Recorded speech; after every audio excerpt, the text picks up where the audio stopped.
Hello guys, welcome back to my channel Tech Dev Guru. कैसे हैं आप सब? अच्छे होंगे। जो भी इस चैनल में नए हैं, उनके लिए कि ये प्लेटफॉर्म, ये channel is only related to interview questions and वो टॉपिक्स जो इंटरव्यू में पूछे जाते हैं, जो फ्रंट एंड इंटरव्यू में टू बी स्पेसिफिक पूछे जाते हैं। आप लाइक शेयर सब्सक्राइब करो my channel and keep practising and keep giving interviews. So आज हम डिस्कस करेंगे interview questions related to Redux and Redux thunk. अगर आपने मेरे पहले 3 पार्ट्स नहीं देखे तो सबसे पहले आप वो जाके देखो, क्योंकि मैंने उसमें एक्सप्लेनेशन दी है। और आज हम सिर्फ इंटरव्यू क्वेश्चंस डिस्कस करेंगे कि क्या इंटरव्यू क्वेश्चंस रिडक्स और रिडक्स थंग से बनते हैं। ज़्यादा बात ना करते हुए चलिए चलते हैं अपने कोड पे। आज हम डिस्कस करेंगे कि रिडक्स एंड रिडक्स थंग कि क्या इंटरव्यू क्वेश्चंस हैं जो इंटरव्यू पूछ सकता है। और मैं पूरा एक्सप्लेन कर चुकी हूँ रिडक्स के बारे में, रिडक्स थंग के बारे में, और कैसे डीपली उस चीज़ को एक्सप्लेन करना है हम सब डिस्कस कर चुके हैं। बस आज हम कुछ क्वेश्चंस देखेंगे और थोड़ा बहुत आंसर देखेंगे कि हम कैसे उसको आंसर करते हैं। ठीक है। First question, what is Redux? तो जैसा मैंने आपको समझाया था कि आप ऐसे समझाओगे। रिडक्स एक जावास्क्रिप्ट लाइब्रेरी है, ठीक है, जो हेल्प करती है मैनेज करने के लिए किस चीज़ को, तुम्हारी एक एप्लीकेशन की स्टेट को। और रिडक्स क्या करती है, ग्लोबली एक स्टेट बना लेती है और फिर जिसको वो स्टोर कहती है, और कोई भी कंपोनेंट उस स्टोर को, उस स्टेट को एक्सेस कर सकता है विदाउट एनी प्रॉप ड्रिलिंग, या पेरेंट्स से चाइल्ड आके प्रॉप्स को पेरेंट्स से चाइल्ड करते हुए कुछ नहीं करना है, डायरेक्टली वो उसको एक्सेस कर सकता है। और रिडक्स के 3 मेन कोर कॉन्सेप्ट्स होते हैं, प्रिंसिपल्स होते हैं। एक तो स्टोर हो गया, और स्टोर में स्टेट को मैनेज करने के लिए there is actions and reducers. ठीक, आप ऐसे समझाओगे रिडक्स के बारे में। ठीक। और दूसरा, what are the advantages and limitations of Redux? तो एडवांटेज क्या है रिडक्स की? रिडक्स हेल्प करता है कि आप एक ग्लोबल स्टेट में, ठीक है, एक एप्लीकेशन का आपने ग्लोबल स्टोर, एक स्टेट बना लिया। अब वहाँ से कोई भी कंपोनेंट उसको एक्सेस कर सकता है without any prop drilling. Without any prop drilling वो उसको एक्सेस कर सकता है।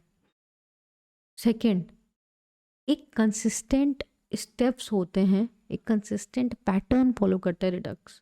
एक कंपोनेंट आया, उसने कंपोनेंट को इस एक्शन ये डिस्पैच किया विच इज़ इंक्रीमेंट। अब वो एक्शन गया तुम्हारे रिड्यूसर पे, रिड्यूसर में उस फंक्शन, वो इंक्रीमेंट एक्शन पे क्या लिखा हुआ है कि ओके हमको स्टोर की काउंट को +1 करना है। तो उसने स्टोर को अपडेट किया, और जैसे ही स्टोर को अपडेट किया तो जो भी कंपोनेंट उसमें सब्सक्राइब्ड है वो चेंज हो गया। ठीक है। तो ये होता है तुम्हारा Redux. So this is advantage of Redux कि वो एक प्रॉपर फॉर्मेट फॉलो कर रहा है। और limitations of Redux, limitations of Redux क्या हैं कि जो रिडक्स है एक पूरा बॉयलर प्लेट है। हमको स्टोर बनाना है, हमको प्रोवाइडर यूज़ करना है, हमको रिड्यूसर यूज़ करना है, हमको यूज़ डिस्पैच, यूज़ सेलेक्टर। तो एक प्रॉपर बॉयलर प्लेट है जो हमको यूज़ करनी पड़ती है। सेकेंड, अगर हम चाहें कि हम पूरा बिग डेटा, बहुत बड़े बड़े डेटास, ठीक है, हम रिडक्स की हेल्प से उस रिडक्स में, दैट इज़ ग्लोबल स्टेट में स्टोर कर दें। वो ब्राउज़र को यूज़ करता है। अगर हमने बड़ा डेटा उसमें डाला तो उसकी प्रॉब्लम क्या होगी? उसकी प्रॉब्लम ये होगी कि ब्राउज़र आपका हैंग करने लगेगा। ठीक है, जब आपने एप्लीकेशन चलाओगे तो ब्राउज़र आपका हैंग करने लगेगा। तो जिसकी वजह से प्रॉब्लम क्या होगी कि आपके पास एक अलर्ट हमेशा आएगा, प्लीज़ वेट किल वाला। तो ये लिमिटेशंस हैं रिडक्स की। Second, core concepts and principles of Redux. First concept जो अभी हम डिस्कस करते हैं वो है स्टोर। रिडक्स क्या करता है, एक ग्लोबल स्टोर बना के रखता है जहाँ से कोई भी कंपोनेंट उसको एक्सेस कर सके डेटा को। ठीक। Second, action. अब स्टोर की वैल्यू चेंज करने के लिए सबसे पहले जो कंपोनेंट है वो एक एक्शन डिस्पैच करता है एक्शन क्रिएटर को, which is nothing but action. अब एक्शन आया कि टाइप इंक्रीमेंट है और पेलोड 1 है। तो अब ये एक्शन क्रिएटर डिस्पैच करता है एक्शन किसको, रिड्यूसर को। अब थर्ड कॉन्सेप्ट जो इसका मेन है वो है रिड्यूसर। अब रिड्यूसर क्या करता है? रिड्यूसर कुछ नहीं करता है। रिड्यूसर जो है उसने देखा एक्शन इंक्रीमेंट, अब उसके पास फंक्शन इंक्रीमेंट है, वो स्टेट को अपडेट करता है। पहले काउंट 0 थी, उसने स्टेट को अपडेट करके काउंट 1 कर दिया, और जैसे ही स्टोर अपडेट होगा सो कंपोनेंट जो उसके उस स्टोर के साथ सब्सक्राइब्ड है वो अपने आप चेंज हो जाएगा। ठीक है। Fourth, explain store action action creator reducer, जो हमने अभी एक्सप्लेन किया एग्जैक्टली वही है। आप एक एग्जाम्पल भी दे सकते हो। फॉर एग्जाम्पल मैंने एक एक्शन क्रिएटर बनाया, ठीक, जिसमें मैंने किया इंक्रीमेंट, मैंने एक एक्शन टाइप बनाया विच इज़ इंक्रीमेंट। तो ये मेरा दो एक्शन क्रिएटर्स हैं, इंक्रीमेंट एंड डिक्रीमेंट। तो इंक्रीमेंट में type increment and payload value, मतलब जो मैं वैल्यू दूंगी उतना इंक्रीमेंट होना चाहिए, और डिक्रीमेंट इज हम बस टाइप डिक्रीमेंट दे रहे हैं। सो ये हो गया मेरे एक्शन क्रिएटर्स। अब मैं अपने रिड्यूसर पे चलती हूँ। रिड्यूसर पे मैं अपनी एक इनिशियल स्टेट देती हूँ विच इज़ काउंट 0। ठीक है। अब काउंटर रिड्यूसर के पास दो पैरामीटर्स होते हैं, which first is state, second is actions. State, अगर स्टेट कुछ नहीं है, ठीक है, तो वो इनिशियल स्टेट ले लेती है, वो है ये स्टेट। और एक्शन जो हम वहाँ से भेज रहे हैं, जब मैंने एक्शन क्रिएटर से इंक्रीमेंट, जब मैंने एक्शन क्रिएटर से ये टाइप इंक्रीमेंट वैल्यू किया, ठीक है, तो टाइप इंक्रीमेंट और ये payload value, this will come to your here, this is action में। Action dot type will contain your type which is increment, sorry, action dot type will contain your type which is increment and it will also contain the payload। ठीक है। सो यहाँ पे क्या है कि ये क्या करता है, एक नई स्टेट रिटर्न करता है, क्योंकि रिड्यूसर्स, ये जो स्टेट होती है, ये जो स्टोर की स्टेट्स होती हैं वो इम्यूटेबल होती हैं। तो रिड्यूसर क्या करता है, रिड्यूसर हमेशा जो है एक क्या कहते हैं, एक नई स्टेट रिटर्न करता है। ठीक है। सो ये हम एक्शन डॉट टाइप, उसने जब इंक्रीमेंट देखा तो उसने स्टेट का डिस्ट्रक्चरिंग की, ठीक, और उसके बाद फिर काउंट, स्टेट डॉट काउंट जो पहले इनिशियल काउंट थी प्लस एक्शन डॉट पेलोड जो भी वैल्यू हम भेज रहे हैं उससे प्लस कर दे और एक नई स्टेट रिटर्न कर दे। डिक्रीमेंट में मेरे पास कोई पेलोड में कुछ नहीं था, तो अगर टाइप डिक्रीमेंट है तो यहाँ पे वो डिक्रीमेंट में आया अपना, ठीक, डिक्रीमेंट में आया, स्टेट को उसने डिस्ट्रक्चर किया और काउंट की वैल्यू को -1 किया और एक नई स्टेट रिटर्न कर दी। ठीक है। ये हो गया एक्शन क्रिएटर का काम, ये हो गया रिड्यूसर का काम। अब एक्शन क्रिएटर बन गया, रिड्यूसर बन गया। अब हमको उस स्टोर क्रिएट करना है, क्योंकि मेन तो स्टोर ही है। तो हम स्टोर कैसे क्रिएट करते हैं, अगर मेरे पास बहुत सारे रिड्यूसर्स हैं, मल्टीपल रिड्यूसर, जैसे यहाँ पे एक यूज रिड्यूसर करके रिड्यूसर है और एक काउंटर रिड्यूसर है, अगर हमारे पास मल्टीपल रिड्यूसर्स हैं तो हम कंबाइंड रिड्यूसर यूज़ करते हैं, नहीं तो हम नॉर्मल यहाँ पे काउंट रिड्यूसर लिख सकते थे। ठीक है। बट अगर मल्टीपल रिड्यूसर्स हैं तो हमको यहाँ पे यूज़ करना होता है, तो हमने स्टोर में create store create store function जो स्टोर क्रिएट करता है। ठीक। तो यहाँ पे हमने क्या किया, अपना रूट रिड्यूसर लिख दिया, क्योंकि यहाँ पे हमारे मल्टीपल रिड्यूसर्स थे। और कंपोज डेव टूल, अभी हम इसके में भूल जाते हैं, compose dev tool React dev tool extension एन में हमारा पूरा रिडक्स दिखाई दे, तो उसके लिए ये उसके लिए हेल्प करता है। ठीक है। तो हमने ये एक स्टोर क्रिएट किया। अब इसको कैसे कॉन्फ़िगर किया जाता है, तो रिएक्ट रिडक्स एक प्रोवाइडर पर हमको प्रोवाइड करता है, ठीक है, जिसके अंदर ये वैल्यू होती है स्टोर।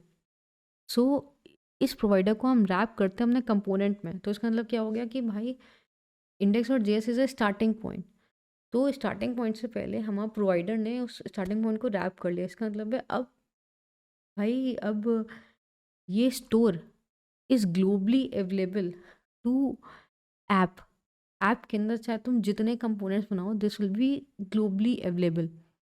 ठीक। तो आप ऐसे समझाओगे क्या क्या चीज़ें हैं यहाँ पे, आपने स्टोर समझा दिया, आपने एक्शन समझा दिया, आपने एक्शन क्रिएटर समझा दिया, आपने रिड्यूसर समझा दिया, और आपने ये भी समझा दिया एक और चीज़, ठीक है, जो भी फ्यूचर में अभी आ रही है, कि अब डिस्पैच करने के लिए हमको यहाँ एक्शन क्रिएटर में इंक्रीमेंट, यहाँ पे डिस्पैच करने के लिए एक्शन क्रिएटर पे हम यूज़ डिस्पैच इवेंट का यूज़ करते हैं। जैसे इस इंक्रीमेंट के बटन क्लिक पे हमने क्या किया, हमने डिस्पैच किया इस इंक्रीमेंट 2 को, जिसमें एक्शन क्रिएटर और 2 मतलब बाय 2 हमारी वैल्यू को इंक्रीमेंट कर दो। और जहाँ पे भी ये यूज सेलेक्टर होता है, इसका मतलब है कि उसने उस स्टोर को सब्सक्राइब किया है। तो state.counter.count, तो उसको काउंट की वैल्यू मिल रही है। जैसे ही मैं यहाँ पे डिस्पैच करूँगी, यहाँ पे ये एक्शन क्रिएटर रिड्यूसर पे जाएगा, रिड्यूसर वैल्यू चेंज करेगा स्टोर की। जैसे ही स्टोर की वैल्यू चेंज होगी, ये यूज सेलेक्टर क्या होगा, चेंज हो जाएगा फिर से, ठीक है। और यूज सेलेक्टर में काउंट की वैल्यू चेंज हो जाएगी। तो जो भी कंपोनेंट, फिलहाल यहाँ पे सिर्फ app.js, जो भी कंपोनेंट सब्सक्राइब्ड है इस काउंट वाले उस पे आपके स्टेट पे, तो वो रीरेंडर हो जाएगा। तो ये app.js रीरेंडर हो जाएगा और मेरे को नई काउंट की वैल्यू मिल जाएगी, ठीक है। तो ऐसे आप समझा सकते हैं। How do you dispatch action, ये मैंने अभी आपको ही बता दिया, ठीक है। हम क्या करते हैं यहाँ पे, हम मेरे पास एक फंक्शन है विच इज़ इंक्रीमेंट। अब मैंने ऑन क्लिक पे हम यूज़ डिस्पैच मैंने यूज़ किया, तो हमको एक डिस्पैच मिला, ठीक है। अब इस डिस्पैच पे हमने जो भी हमारा एक्शन क्रिएटर है उसको हमने ये कर दिया, वो फंक्शन कॉल कर दिया। तो ये डायरेक्टली तुम्हारे एक्शन को डिस्पैच कर देगा to action creator. How a component subscribes to how a component subscribes to the component to the state basically, ठीक है। रिडक्स स्टेट, रिडक्स स्टोर कह लीजिए आप। Sometimes you make wrong questions, ठीक है, नो वरीज। तो जो अभी समझाया कि कैसे सब्सक्राइब करता है, तो यूज सेलेक्टर की हेल्प से सब्सक्राइब करता है। तो एक app.js है, उसने यूज सेलेक्टर यूज़ किया जो तुम्हारे रिएक्ट रिडक्स से इंपोर्ट होता है, और वहाँ से सपोज उसको काउंट लेना था, तो स्टोर में उसने देखा ओके काउंटर, और यहाँ पे उसने देखा काउंट रिड्यूस, यूज़र में इनिशियल स्टेट है काउंट, तो उसने app.js में गया state.counter.count, इस टाइप से उसने सब्सक्राइब कर दिया, ठीक है। अब वो इस काउंट को यूज़ कर सकता है, और जब भी इसकी वैल्यू चेंज होगी, किसी भी एक्शन क्रिएटर को डिस्पैच किया, तो ये अपने आप रीरेंडर हो जाएगा, ठीक। अब उसके बाद basic concept, how do component subscribes. Now basic concept and steps of Redux. अब यहाँ पे क्या लिखा है, basic concept and steps of Redux. यार अभी तो पूरा समझाया बेसिक कॉन्सेप्ट क्या है, ठीक है। बेसिक कॉन्सेप्ट यही है, ये कंपोनेंट एक एक्शन डिस्पैच करता है, एक्शन एन जो है वो पूरा सेंड करता है रिड्यूसर को पेलोड के साथ। रिड्यूसर की स्टेट को अपडेट, स्टोर को अपडेट करता है, स्टेट को अपडेट करता है, और जो स्टेट है जो कंपोनेंट से सब्सक्राइब्ड है जो कंपोनेंट उससे, वो उसको रीरेंडर कर देता है, ठीक है। तो वही पूरी चीज़ है, नथिंग न्यू। तो yes that's it for this video. अगर आपको मेरी वीडियो पसंद है तो do like share subscribe my channel. और हाँ, एक और चीज़, अगर आपको मेरे साथ इंटरव्यू प्रैक्टिस करनी है, 1-to-1 मॉक इंटरव्यू, तो अब आप 1-to-1 मॉक इंटरव्यू भी बुक कर सकते हैं मेरे साथ by going to this devritacademy.com।